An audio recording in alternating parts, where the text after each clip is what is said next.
Hey everybody, here it is. It's the middle of January and I'm finally gonna make my Christmas update. So, this is the stuff I got for Christmas. Everything here is pretty awesome and I'm still gonna play with all this stuff. And some of these video games, it's gonna take me a while to complete all of them and get like 100% completion in every last one of them. But let's see, I'm gonna go from left to right. Starting here, I got two GameCube controllers. They're pretty good, and I have and before this I have two other GameCube controllers, so that means I pretty much have the maximum amount of GameCube controllers, so I don't have to worry about buying other ones. So yeah, they're pretty cool. They're actually from Japan because the box was Japanese, and they didn't have those ridiculous clamshell packagings. You just opened the box and they were in this plastic bag and the wire was taped, and all you had to do was get them out of the plastic bag and remove the tape, and that was it. So yeah, these are pretty cool GameCube controllers. The pause button's covered by the wires. They have pretty long cords too. For GameCube controllers, the cords are very long. So yeah, that's pretty cool. Here's another Nyko energy charger. This one is an extra. I got this one. The only reason I got this is because I wanted to get a battery pack for my for my black Wii remote, and I just want to make sure that it was a gray-white one because I couldn't find at GameStop or Amazon like the battery pack just by itself solo. So I just said, screw it, and I'm gonna go with this Nyko charger. Also, what I've heard is that sometimes Nyko chargers and the batteries can run out of juice. Like the charger will run out of juice to supply the batteries. So they'll have no more energy to transfer. So over time they'll run out. But so far I've been using my original charger since 2008 for 2 years, and it hasn't run out of energy yet. But it's still a little hard to get the Wii remotes to charge because I just gotta get it in there real good, and sometimes it will lie to me, it will give me a green light when it's not even fully charged. So yeah, I have this just in case. I like the little plastic casing on the plug here to make sure that it's safe. That was pretty thoughtful. Here's the five C's of cinematography free book. It's I plan to read the whole thing, and it's a pretty interesting book. I wanna pursue a life of cinematography. I like making movies. As my YouTube channels is essentially one of the starting things of my movie career, and it's just nice to make pieces of work that are entertaining, whether it's funny, good, dramatic, sad, or just flat out epic. It's nice to share with all of them, and when you do all this hard work and the reward is not money or anything like that, it's just knowing that you pursue that you have followed your dreams and you've entertained some people and you went the distance. So yeah, I bet this book will be extremely helpful for some movie making techniques like camera angles, lighting, acting, all that other stuff. It's a pretty interesting book, and can't wait to read it. Looks pretty good, cool. Going down, here's a Wii Remote Black that came with the Wii Motion Plus, and the battery pack from the Nyko charger set is in here. It's in there. So now I don't have to worry about buying batteries. And with the Wii Motion Plus, I have 4 Wii Motion Pluses, so I don't have to worry about them anymore. And here's a black nunchuck. Pretty self-explanatory, just a black nunchuck. Came to, did it come to clamshell? No, I don't think it came to clamshell, or maybe it did. Well, either way, because of these, now I have two white Wii remotes and 2 black Wii remotes, each with a Motion Plus, so I don't have to worry about buying any, more Wii remotes or nunchucks. I'm pretty much set. Here are the pile of my Wii games. It's probably going to go on forever if I talk about these in full depth, but I'm just going to quickly go through a summary of them. Super Mario Galaxy 2. It took 3 years for this game to come out since the first Super Mario Galaxy, and this game is actually better than the first Super Mario Galaxy. The first Super Mario Galaxy is still an excellent game, but this is simply great. The gameplay is the same, but they bring in new elements. They brought back Yoshi, like in Super Mario World. You can use him in missions. He can dash, he can float.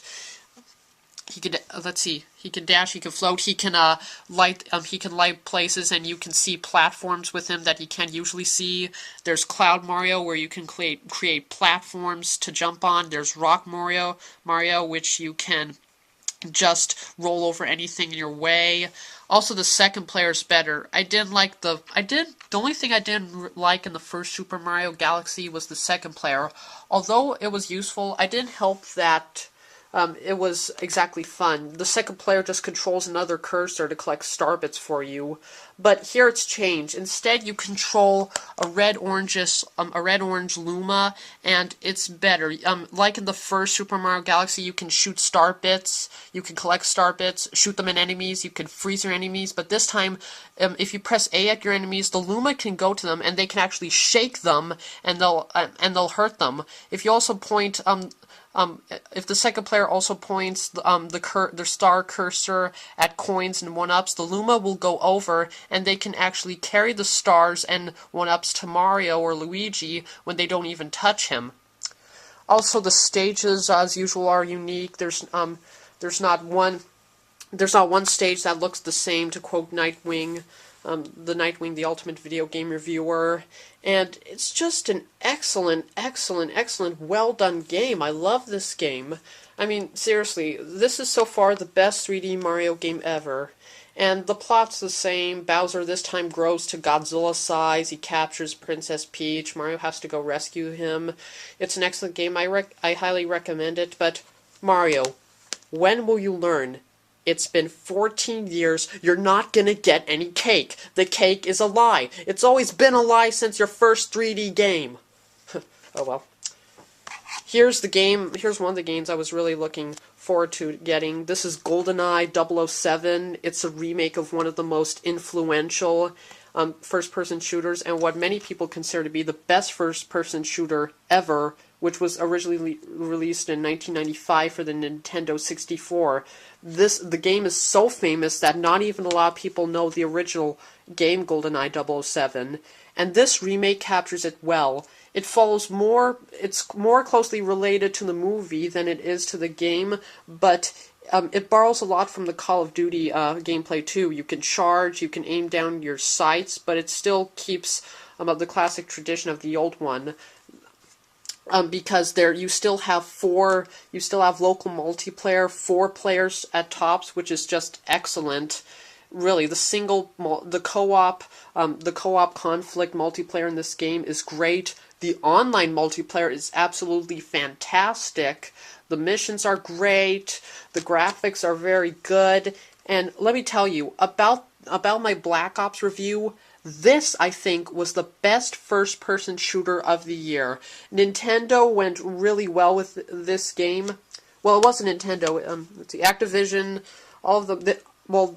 Activision, Nintendo, I think another company made this, but I don't know why. But with the Nintendo Wi-Fi and the Call of Duty type series and the way it treats the James Bond movie, this game really went above and beyond. And this, for me, is my favorite first-person shooter of the year. You can also use the Classic controller, the GameCube controller, the Zapper. Everything likable about the first game is also in this game. And even the players are back. James Bond, Natasha, Jaws, all those cool people. And then, of course, there's Oddjob. Ugh, Oddjob. So, yeah, I highly recommend this game. If you haven't gotten this game, you're missing out on a lot of stuff. And a lot of people are complaining, like, it's kind of like too overdone. Well, if that's the case, then you can check out the original GoldenEye 007 for yourself. Sadly, I haven't played it, but this game is enough to get me into GoldenEye 007, the game. So yeah, it's very good. What other game do you know that is so famous for being based off a movie that not a lot of people remember the movie itself?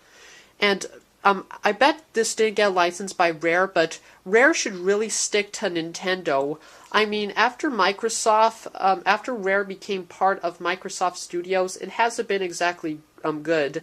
There's the remake of Conker's Bad Fur Day, which is with Conquer Life and Reloaded, which I heard a lot of people think wasn't as good as the original with the censorship and disappointing online play. Also, Banjo-Kazooie Nuts and Bolts, people think changed Banjo so much that he's not that the games aren't likable. And as far as I've seen, there's probably a lot missing, but the only good I see is that Banjo-Kazooie and Banjo-Tooie with Stop and Swap are on the Xbox Live Arcade. So yeah, I think it would be good for Rare to join with Nintendo again and put Conker's Bad Fur Day and Banjo-Kazooie and Banjo-Tooie with Stop and Swap on Virtual Console 2. And also put GoldenEye 007 on the Virtual Console 2. The original really needs to be on the Virtual Console. Donkey Kong Country Returns. I tell you, it's really good to see a return of Donkey Kong Country, of the Donkey Kong Country series after 1, 2, and 3. There hasn't been a Donkey Kong Country game since the ones on the Super Nintendo. It's a pretty good game. Essentially, it's basically a harder version of Mario platforming, jumping on enemies' heads, except with new ways of getting past the stage. There's co-op play with Donkey Kong and Diddy Kong, but this time you can't switch places throughout the game. Instead, you're always playing as Donkey Kong, but Diddy Kong has a jetpack when you jump, so that could be helpful. The colors in this game are spectacular, the game looks great, the gameplay's exciting, but it is hard, and there's actually a life counter in this in this game. And when you complete the game, you also have to go through the rest of the game backwards in order to reach 200% completion to unlock the gallery and all that good stuff. I haven't played the local multiplayer yet, but I'm sure it's very good. It's nice to see a video game's favorite ape return. So yeah, this is a very good game. I also like how it has the Wii Motion stuff, with like punching other enemies. Diddy Kong can roll Donkey Kong as like a big barrel and just roll over any enemies in its path. And yeah, it's a really pretty, really unique, and it's a well designed game, and it's just very nice to see Donkey Kong Country return again. I just said the title without meaning to mention the title. So yeah, those are the Wii games I got. They're all pretty awesome. This is another game that I actually didn't remember that I put on the Christmas list. Grand Theft Auto 4. Now, if you thought Grand Theft Auto San Andreas was great, this game is also fantastic. I haven't played the multiplayer yet, but with the single player, it's awesome. It's in HD of the highest standards. There are so many cars. You can hotwire everything. There's a lot of steps to 100% completion. There's a lot of cool guns. The missions are interesting. You can bounty hunt with a police car in this game. Well, not bounty hunt. You can play as a vigilante. You can hang out with your friends in the game. You can call them. You can get cars for money. The ocean's fantastic. And one of the best things about this game is how it captures New York City and calls it Liberty City. But all throughout the game, I like to just refer to it as New York City because, let's be honest, that's what it is. The character Nico Bellic is well thought out, I think, with his cousin Roman, his fiancée, Mallory, and little Jacob, their friends, and Brucey, the what appears to be like a mentally crazy, exercisable person who's probably on drugs, injecting testosterone into himself. But it's a pretty game that deserves every last inch of the M rating on there. I mean, look at all this stuff. Yeah. So yeah, there's a lot to do, and in the multiplayer, like Red Dead Redemption, you have the entire place to yourself. But still, I can't help but feel that the story, although it's good, wasn't as good as the one in San Andreas. It's basically the same thing you've seen in Scarface. An immigrant comes to America looking for a new life, but it goes to a life of crime. Crud happens to him here or there. He gets into a lot of bad trouble with his cousin, and he has to find a way out of it. There's decisions about money and or the safety of his family. And I also can't help but think that the character of CJ was just more cool. CJ was just a more awesome character. But still, Grand Theft Auto 4 is a pretty amazing game. But I still can't help feel that Red Dead Redemption was better. I mean, the character of John Marston, I think, is the best character ever in Rockstar gaming history. I mean, seriously, John Marston, I think, has surpassed Duke Nukem, Gordon Freeman, and all these other cool characters as being one of the most awesome video game characters ever. John Marston is worthy with Sergeant Reznov too. In fact, a lot of people are saying a lot of Chuck Norris jokes would be replaced by John Marston, and now that's an example of where you have a really cool character. Grand Theft Auto 4, it's an amazing game, and I got the Greatest Hits edition of the PlayStation 3 game. Well, it's not an edition. The only difference is that the casing is red, and the originals were black. You can also swim in the game, which is good, unlike in Red Dead Redemption. And the cars are also awesome. And it also uses Euphoria, where every movement the characters do resembles events in real life, where they give each a human character in this game an exoskeleton. The only thing that I don't like about this game is that in order to get 100% completion, you have to go around shooting a bunch of pigeons for a percentage of it. There are 200 pigeons, and let me tell you, if you miss one, it is so miserable trying to find it throughout New York City, and it's just not that fun. It's boring. But aside from that, it's a perfect game. I really like it. So yeah, that's an interesting game. Sony Vegas Movie Studio HD Platinum Edition 9. It's I tell you, I've had enough of Windows Movie Maker, so I just decided to go with this, and it's a really good movie. It's a really good movie making program. You can make your video movies in HD. There's none of that xvideo.core not found crud. Let's see, the audio is more clear. You can use video overlays, green screens. You can add fire, explosions. The picture's more clear. MP4s work well on it. And it also comes with a tutorial and a bunch of blank DVDs for burning movies on it. But still, it just takes a little bit longer to save stuff, like 3 hours in Windows Movie Maker 2.6. That's the only downside. Other than that, I really like this. I'll still use Windows Movie Maker 2.6, and I appreciate with what it's done, but Sony Vegas is just easier to use. It's a little bit complicated, but this is a movie making program for the pros. I really like it. Excuse me. Sorry. Oh, I've been talking a lot. My throat's starting to get sore. Here are my DVDs. Godzilla vs. Mechagodzilla 2. This is a pretty good installment in the High C series, how it reintroduces Rodan, Godzilla's son, Mechagodzilla 2. It's also pretty epic, and the special effects are really good. The scenery is cool. The final battle's awesome. The story is unique. And for 1993, I bet this was pretty cool even in America.